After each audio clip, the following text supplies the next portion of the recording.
Our background is kind of like everyone else's. You know, we met, we fell in love a whole bunch of years ago, 24 years ago, and met at college. And it's been kind of a wonderful story ever since. We've got how many kids now? 6. Got 6 kids. And in fact, we've got a couple new ones that we've just added to our family. When most people our age are retiring with no kids in the house, we've decided we need more kids in the house. And so we've just recently, in fact in the last 2 years, adopted 2 new children. And so it's exciting to have a large family because it gives us the abilities to, well, I don't always feel young, but at least we think young because we have to. Our kids get us to it. And we do a lot of things together. We travel extensively. That's been one of the most fun things of all because we take our kids and we load them up on the plane just like most people load them up in a car, and we just go somewhere. And we go all kinds of places, and our kids have seen things that have just been, well, it's kind of a miracle. I really look at it in my life. I mean, here's a story that was kind of interesting. Do you remember when 9/11 happened?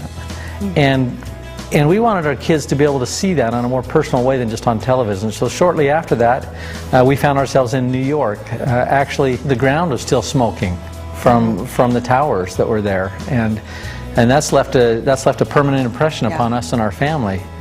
And I think what this opportunity has afforded us more than anything is the ability to teach our children and to help them gain perspective in their life and how things are so much different when you have first-hand experience of those kind of things. It's been a real blessing, hasn't it? It's just been amazing for them. It's been a bigger lesson than they ever would have got in school. Well, as soon as that door opens and the kids come home from school, they run to the fridge. I just wanted the school not feed these kids. I know I'm paying for the lunch bill all the time because we just kind of get out of the way so they can feed themselves before we communicate anything. You know, it's a stampede. Typically, if they have homework, that's the first thing they do. They do their homework, and then we do things together. There's weekends we have the house just full of kids. The goal has always been that we always wanted all of the neighborhood friends to come to our house so that we knew what was going on. And so we tried to make this house a party house. And it's kind of turned into one. And that's what we want because we know who our kids are hanging out with. We know their friends very well. We just have a lot of fun. This is a place to come. It's where everybody wants to be. There's probably no place in the country quite like St. George, you know, with proximity to the 5 parks so close to us. There's just something new every day. One of the things I really like about hiking in Zion's in particular, my son, Braden, my 16-year-old, he loves photography, so the 2 of us can get together. We put our cameras on and take pictures of some of the most awesome scenery in the world. I don't know any place on the world quite like Zion's National Park. It's just such an interesting landscape that you just never get tired of it. My definition of success is to be able to be home with my family, to be able to spend quality time with my husband, and to be able to have the financial freedom to do that. We've decided that pretty much every Thursday is golf day. And so we've been able to go out there and make sure that we've got a nanny or babysitter, someone that comes in every Thursday, and we just set our tee times, we go golfing. We've been able to set up things in our life that are important to us because this business allows us to do it. You know, people say that money's not important, but I work 60 hours a week to chase it. And so money is important. It's important that we find a way to generate our money so that we do it in as little time as possible so that we can go out and pursue those things that really are important. And that's what Montevi's done for us. It's gave us the capacity to decide what is important in our family and make it so we've got the time and energies and financial wherewithal to pursue it. You know, quite often you look at success and think, gosh, they're so lucky. But my experience has been success doesn't come as a result of luck. It comes as a result of planning. And so when you spend your time seeking for the vehicles that can get you what you want, I tend to think a big chunk of people will end up finding our business, our industry. This industry of networking, this career, brings so many benefits that if you're looking for financial freedom and free time, I don't know where else most people are going to go. Every person I've ever met wants financial independence.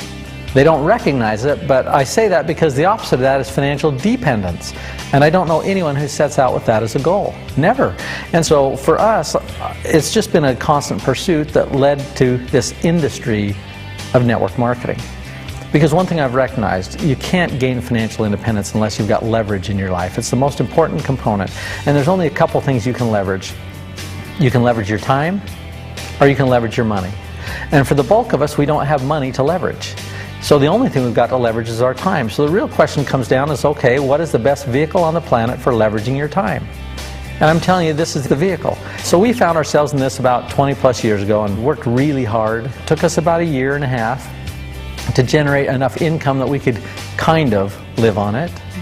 But I'll tell you what, our life changed more than all the wealth that's been created thereafter. And the reason it's changed so much, that was the first $50,000 or $60,000 a year that came passively. How would that change your thinking to know that next month it was going to be there, whether you stayed in bed or whether you got up and dug ditches? It was always going to be there. And so our mindset, that's when we gained our financial freedom back in 1990. And what I like about it is that you find that you enter like a new dimension.